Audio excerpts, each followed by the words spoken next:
Welcome to my adventurous channel. बहुत दूर नीले पहाड़ों और चमकते दरिया के दरमियान एक चमकता हुआ जादुई बाग था जिसे लोग नूरिस्तान का बाग कहते थे। उस बाग की मिट्टी से सोने जैसी रोशनी फूटती थी, फूल रात को भी जगमगाते थे और यहाँ उगने वाली सब्जियाँ आम सब्जियों से कहीं ज्यादा कीमती समझी जाती थी। उन सब्जियों में सबसे खास और नायाब थी चांदी जैसी चमक रखने वाली बंद गोभियाँ। कहा जाता था कि उनमें शफा की ताकत है और जो दिल से उन्हें खाए उसके दुख कम हो जाते हैं। उसी बादशाहत में एक नेक दिल बादशाह शाहजरियाब और उनकी मलिका रानी सहरीन हुकूमत करते थे। उनकी दो बेटियां थीं, बड़ी शहजादी महरू नहायत समझदार, बहादुर और जिम्मेदार, शहजादी नायला नरम दिल, तजस्सुस से भरपूर और बेहद मेहरबान। दोनों शहजादी एक दूसरे से मुख्तलिफ थीं, मगर दिल की गहराइयों में एक जैसी थीं, सच्चाई, हमदर्दी और हौसले से लबरेज। कुछ दिनों से नूरिस्तान के जादुई बाग में एक अजीब बात हो रही थी। रोज सुबह जब माली बाबा फरीद बाग में आता तो कई बंद गोभियां गायब होती, कभी एक, कभी दो और कभी तो पूरी कितार साफ। इब्तिदा में सबने समझा शायद कोई जानवर आता हो, मगर मसला तब संगीन हो गया जब बाग के इर्द गिर्द किसी जानवर के कदमों के निशान तक न मिले। बाबा फरीद घबराकर महल पहुंचा और बादशाह को खबर दी, जहाँ पना अगर ये सिलसिला जारी रहा तो हमारा जादुई बाग तबाह हो जाएगा। बादशाह परेशान हो गए, मगर शहजादियां ज्यादा बेचैन थीं, खासतौर पर नायला जिसका दिल बाग से जुड़ा हुआ था।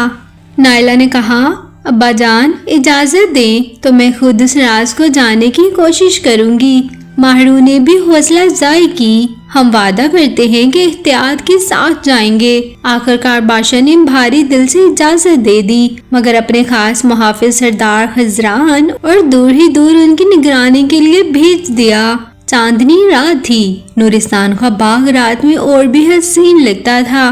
फूल जुगनुओं की तरह चमक रहे थे और हवा में हल्की सी मीठी खुशबू घुली हुई थी। दोनों शहजादियां सादा लिबास में चेहरे पर निकाब डाले आहिस्ता आहिस्ता बाग की तरफ बढ़ी। नायला ने सरगोशी में कहा, दीदी मुझे अजीब सा डर भी लग रहा है और जोश भी। महरू मुस्कुराकर बोली, डरो मत बहन, सच की तलाश में थोड़ा डर होना जरूरी होता है। दोनों एक बड़े पिपल के दरख्त के पीछे छुप गईं, जहाँ से बंद गोभियों की कितार साफ नजर आती थी। कुछ देर तक हर तरफ खामोशी रही, बस हवा की सरसराहट सुनाई देती रही। अचानक जमीन हिलने लगी, धम धम धम। नायला ने महरू का हाथ जोर से पकड़ लिया। दीदी ये आवाज क्या है? महरू की आंखें चौड़ी हो गईं, कोई बहुत बड़ा है। अचानक झाड़ियों के पीछे से एक अजीबोगरीब देव हिक्कर मखलूक नमूदार हुई। उसका कद दरख्तों से भी ऊंचा था, जिस्म पर मिट्टी और घास जमी हुई थी। आंखें खौफनाक जरूर थीं, मगर उनमें गहरे दुख की झलक भी थी। वो आहिस्ता आहिस्ता बंद गोभियों की तरफ झुका और एक बड़ी सी बंद गोभी उठाकर खाने लगा। नायला ने कांपती आवाज में पूछा, दीदी क्या यही है हमारा चोर? महरू ने सर हिलाया, मगर उसके चेहरे पर हैरत थी, नफरत नहीं। हाँ, मगर ये कोई आम चोर नहीं लगता। अचानक नायला के पाँव के नीचे खुश्क पत्थर चिड़चिड़ा उठा। देव चौंक गया, उसकी नजरें सीधी शहजादे की तरफ उठ गईं। वो कर्राया और एक कदम आगे बढ़ा। मुहाफिज खजरान ने दूर से देखा और तलवार निकाली, मगर महरू ने हाथ के इशारे से उसे रुकने का हुक्म दिया। देव शहजादे के सामने आकर रुक गया।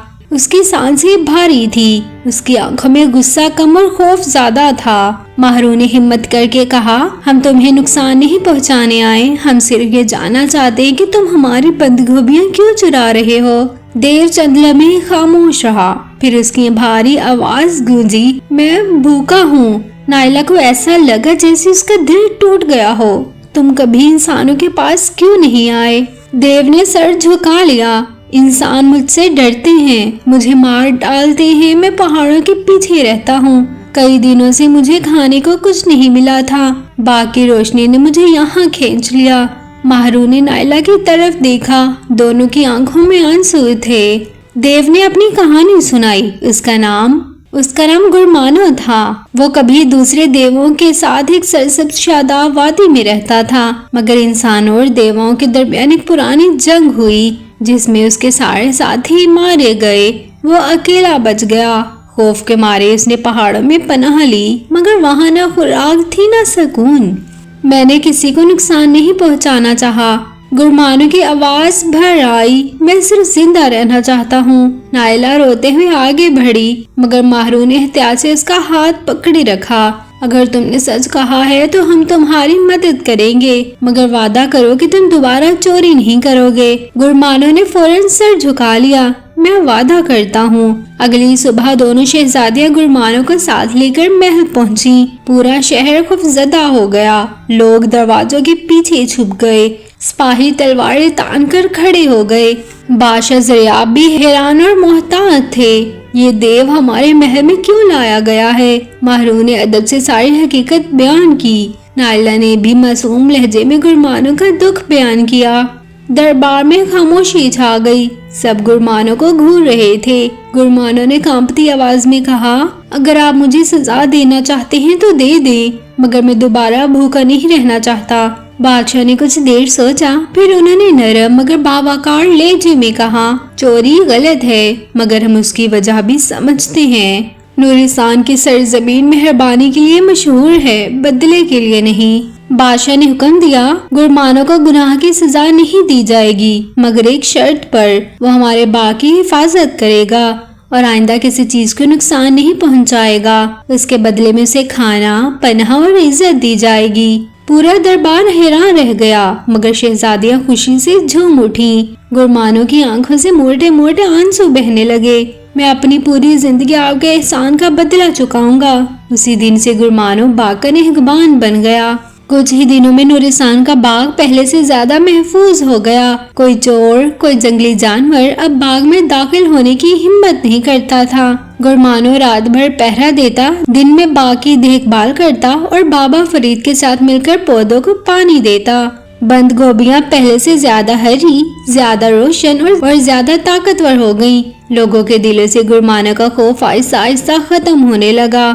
بچے اسے دور سے دیکھ کر ہاتھ ہلاتے اور وہ شرما کر مسکرا دیتا۔ محل میں ہر طرف شہزادی ماہرو اور نائلہ کے بہادر کے چرچے تھے۔ وہ لڑ کر نہیں جیتی، بلکہ سمجھداری اور مہربانی سے ایک مسئلہ حل کر گئیں۔ شہزادی ماہرو نے ایک دن نائلہ سے کہا، ہم نے سیکھ لیا، ہر خوفناک چہرے کے پیچھے کوئی نہ کوئی دکھ درد چھپا ہوتا ہے۔ نائلہ نے مسکرا کر جواب دیا، اور ہر مسئلے کا حل تلوار سے نہیں، دل سے نکلتا ہے۔ نورستان کا باغ پہلے سے زیادہ جگمگا اٹھا۔ بند گوبیوں کی چمک اب پورے شہر میں پھیلتی تھی۔ بیمار لوگ شفا پاتے، غریبوں کو مفت خوراک ملتی اور سب ایک دوسرے کی مدد کرتے تھے۔ گرمانو اب نہ چور تھا نہ دشمن، بلکہ نورستان کا محافظ بن چکا تھا۔ اور دو شہزادیاں، وہ ہمیشہ کے لیے لوگوں کے دلوں میں وہ بہادر شہزادیاں جنہوں نے خوف کو رحم میں بدل دیا کے نام سے یاد کی گئیں۔ اس خوبصورت داستان سے ہمیں یہ سیکھنے کو ملتا ہے کہ بہادری صرف لڑنے کا نام نہیں، کبھی کبھی کسی کے درد کو سمجھ لینا بھی سب سے بڑی بہادری ہوتی ہے، اور مہربانی ایسی طاقت ہے جو سب سے بڑے دیو کو بھی دوست بنا سکتی ہے۔